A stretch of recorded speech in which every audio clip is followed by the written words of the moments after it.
घोड़वा चढ़ते आवे वो नीलो नाचते आवे ना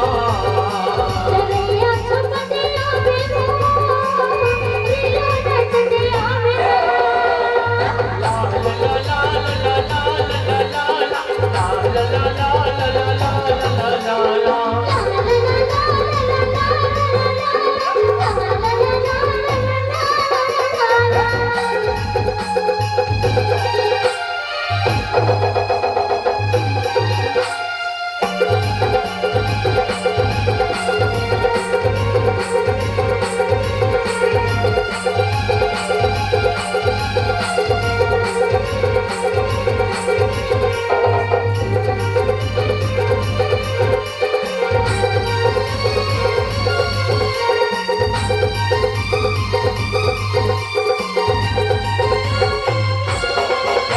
पठार वाली रानी माई सिया दे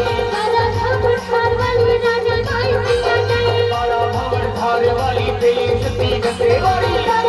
पठार वाली तेरी सती गंदे वाली बारा पठार वाली रानी माई सिया दे बारा पठार वाली तेरी सती दुर्गा घोड़वा चढ़ता आवे वो नीलो नाचते आवे ना चलिया छुपते आवे वो नीलो नाचते आवे